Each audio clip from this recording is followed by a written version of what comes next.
Hi guys, എല്ലാവർക്കും നമ്പായിസ് വ്ലോഗിൻ്റെ മറ്റൊരു വീഡിയോയിലേക്ക് സ്വാഗതം. നമ്മളിന്ന് ഉണ്ടാക്കുന്നത് ഒരു അടിപൊളി നാരങ്ങാച്ചാറാണ്. നാരങ്ങാച്ചാർ ഇഷ്ടമല്ലാത്തവർ പോലും ഇത് കഴിക്കും. അതിനായിട്ട് ഞാൻ എടുത്തേക്കുന്നത് 2 വർഷത്തോളം ഉപ്പിലിട്ട് വെച്ച നാരങ്ങയാണ്. വെള്ളമൊന്നും ചേർത്തിട്ടില്ല, നാരങ്ങയിൽ ഉപ്പ് മാത്രം ഇട്ട് വെച്ചിട്ട് 2 വർഷത്തോളം ആയിട്ടുണ്ട്. ഇനി നമുക്കത് അച്ചാറാക്കാം. അതിനായിട്ട് ഒരു പാൻ അടുപ്പത്ത് വെച്ച് അതിലേക്ക് നല്ലെണ്ണയാണ് ഒഴിച്ചു കൊടുക്കുന്നത്. ഒരു 100 ഗ്രാമിനടുത്ത്, 100 ഗ്രാം തികച്ചിട്ടില്ല, 100 ഗ്രാമിനടുത്ത് നല്ലെണ്ണ ഒഴിച്ചു കൊടുത്തിട്ടുണ്ട്. അതിലേക്ക് കടുകിട്ടു. കടുക് നല്ലോണം പൊട്ടി വരുമ്പം നമുക്ക് ഉലുവ ചേർക്കാം. ഉലുവയും നല്ലോണം പൊട്ടി വരുമ്പോൾ അതിലേക്ക് വേണ്ട ഇഞ്ചി, വെളുത്തുള്ളി, കറിവേപ്പില ഇതെല്ലാം ചേർത്ത് നല്ലോണം വഴറ്റിയെടുക്കണം. കടുക് ഉലുവയും നല്ലോണം പൊട്ടി വന്നിട്ടുണ്ട്. അതിലേക്ക് ഇഞ്ചി ചേർത്തിട്ടുണ്ട്. ഇതിൻ്റെ അളവും കാര്യങ്ങളൊക്കെ ഞാൻ ഡിസ്ക്രിപ്ഷനിൽ മെൻഷൻ ചെയ്യാവേ. ഇനി നമുക്ക് വെളുത്തുള്ളി ചേർത്ത് കൊടുക്കാം.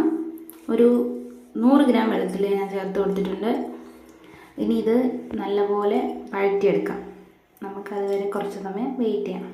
എൻ്റെ വീഡിയോസ് നിങ്ങൾക്ക് ഇഷ്ടമാകുന്നുണ്ടെങ്കിൽ കമൻറ്റ് ചെയ്യാനും ലൈക്ക് ചെയ്യാനും ഷെയർ ചെയ്യാനും മറക്കരുത്. ചാനൽ ഇഷ്ടപ്പെട്ടാൽ സബ്സ്ക്രൈബ് ചെയ്യണം. ഇഞ്ചിയും വെളുത്തുള്ളിയൊക്കെ ചെറിയ തീയിൽ കിടന്ന് നല്ലോണം ഒന്ന് വഴന്ന് വരട്ടെ. അപ്പോഴത്തേക്ക് നമുക്ക് നാരങ്ങ ഒന്ന് കട്ട് ചെയ്ത് മാറ്റാം. പെട്ടെന്ന് തന്നെ കട്ട് ചെയ്തെടുക്കാം. കുറച്ചേ ഉള്ളൂ. ഇതേ കണ്ടോ, നല്ല ഉപ്പിലൊക്കെ കിടന്ന് നല്ലപോലെ അലിഞ്ഞ് പോയിട്ടുണ്ട്. ഇതിങ്ങനെ വെറുതെ കഴിക്കാൻ തന്നെ നല്ല ടേസ്റ്റാണ്. അച്ചാറിടാതെ തന്നെ തുറക്കുമ്പോഴൊക്കെ നല്ലൊരു മണം ഇരിക്കും. ഇപ്പം ഞാനിത് 4ആയിട്ടാണ് ഒരു നാരങ്ങ കട്ട് ചെയ്യുന്നത്. ചിലതൊക്കെ തന്നെ ഞാൻ ഈ നാരങ്ങ പിഴിഞ്ഞിട്ടേ അതിൻ്റെ തോട് വിട്ടിട്ടുണ്ടായിരുന്നു. അപ്പോൾ അതും കട്ട് ചെയ്ത് മാറ്റിയിട്ടുണ്ട്. ബാക്കി അതിൻ്റെ ഉള്ളിൽ കിടക്കുന്ന വെള്ളം ഇതിലേക്ക് ഒഴിച്ച് കൊടുക്കാം. നമ്മളിതിൽ എക്സ്ട്രാ വെള്ളവും ഉപ്പും ഒന്നും ചേർക്കുന്നില്ല. ഇതിലെല്ലാം ഉണ്ട്. കണ്ട കുറുകിയ വെള്ളം കണ്ട. രസമല്ലേ കാണാൻ.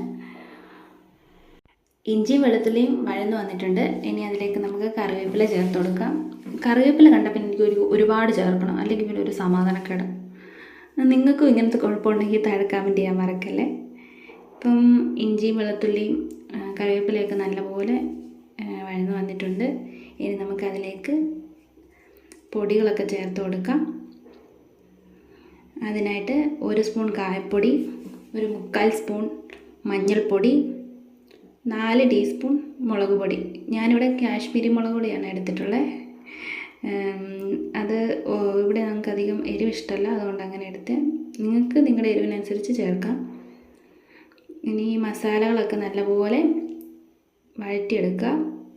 ഫ്ലെയിം നല്ലപോലെ കുറച്ച് വെച്ചിട്ട് വേണം മസാല വഴറ്റിയെടുക്കാൻ, അല്ലെങ്കിൽ പെട്ടെന്ന് കരിഞ്ഞു പോകും. ഇനി നമുക്കിതിലേക്ക് നാരങ്ങ ചേർത്ത് കൊടുക്കാം.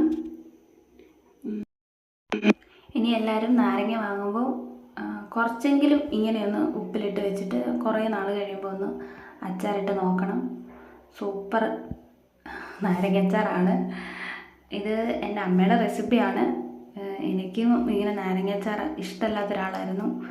ഇത് കഴിച്ചതിന് ശേഷം ഞാൻ ഇതിൻ്റെ ഫാനാണ്. ഈ നാരങ്ങയെല്ലാം മസാലയിലേക്ക് നല്ലപോലെ ഇളക്കി യോജിപ്പിക്കണം. കൈവിടാതെ നല്ലപോലെ ഇളക്കി ഇതൊന്ന് ജസ്റ്റ് ഒന്ന് തിളച്ച് വരുമ്പോൾ തന്നെ ഓഫ് ചെയ്യാം. ഒരുപാട് തിളപ്പിക്കൊന്നും വേണ്ട. ഇപ്പം നാരങ്ങ നല്ലപോലെ തിളച്ച് വരുന്നവരെ നമുക്കൊന്ന് വെയിറ്റ് ചെയ്യാം. തിളച്ച് വന്നിട്ടുണ്ട്. ഇനി നമുക്ക് സ്റ്റൗ ഓഫ് ചെയ്യാം. നിങ്ങൾക്ക് ഈ റെസിപ്പീസൊക്കെ ഇഷ്ടമാവുകയാണെങ്കിൽ ട്രൈ ചെയ്ത് നോക്കണം.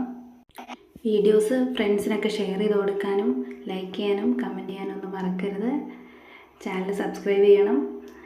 മറ്റൊരു വീഡിയോയിൽ മറ്റൊരു റെസിപ്പിയായിട്ട് നമുക്ക് വീണ്ടും കാണാം. ബൈ.